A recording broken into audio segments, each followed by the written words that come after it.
अच्छा प्रश्न है, ठीक है, आप लोग ध्यान से देखिए। बोल रहा है प्रश्न पहले पढ़ देते हैं। बोल रहा है एक गोल खंभे का वक्र तल इतना सेंटीमीटर स्क्वायर है, यदि इसकी ऊंचाई 35 सेंटीमीटर है तो खंभे का व्यास ज्ञात करें। व्यास ज्ञात करना, एक खंभा दिया हुआ है ना, कैसा खंभा है, गोल है ना, खंभा कैसा है, गोल है, गोल खंभा दिया हुआ है, ठीक है,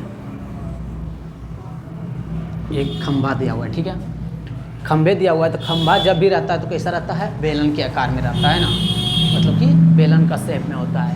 अच्छा ये देखिए, ये सेंटीमीटर स्क्वायर है, इसका मतलब बेलन मतलब गोल खंभे का क्षेत्रफल दिया हुआ है, तल मतलब क्षेत्रफल दिया हुआ है ना। यहाँ लिखेंगे गोल खंभे का वक्र, गोल खंभे का वक्र तल है ना, वक्र तल बराबर मतलब कि वक्र पृष्ठ का क्षेत्रफल बराबर क्या होता है, हम आप लोगों को बता चुके हैं। गोल खंभे का, ये गोल खंभा है, खंभा जब भी होता है तो बेलन के रूप में होता है, चाहे एक बांस हो वो भी बेलन ही है, ठीक है।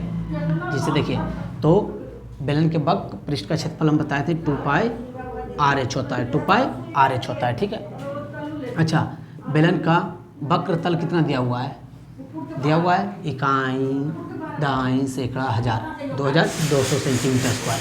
तो लिख देंगे बेलन के वक्र तल बराबर 2200 सेंटीमीटर स्क्वायर लिखते हैं।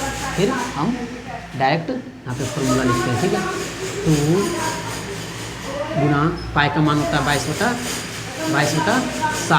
पाई का मान कितना होता है 22/7, 22/7 गुना आर नहीं मालूम है, आर का आर रहने देते हैं, एच ऊंचाई कितना दिया हुआ है 35 सेंटीमीटर लिख देते हैं, 35 सेंटीमीटर, ठीक है।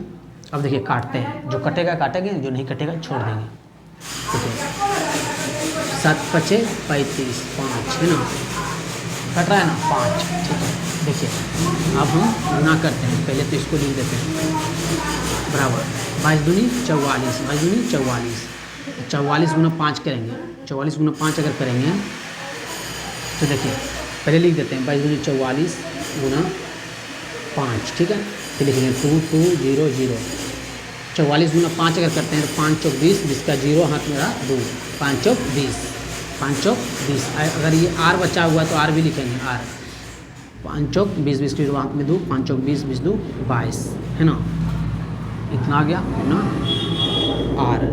अच्छा आर के साथ ये गुना में इधर आएगा तो डिवाइड में, मतलब कहने का मतलब आर = बराबर हो जाएगा, आर = बराबर हो जाएगा 2200 बटा 220 है ना।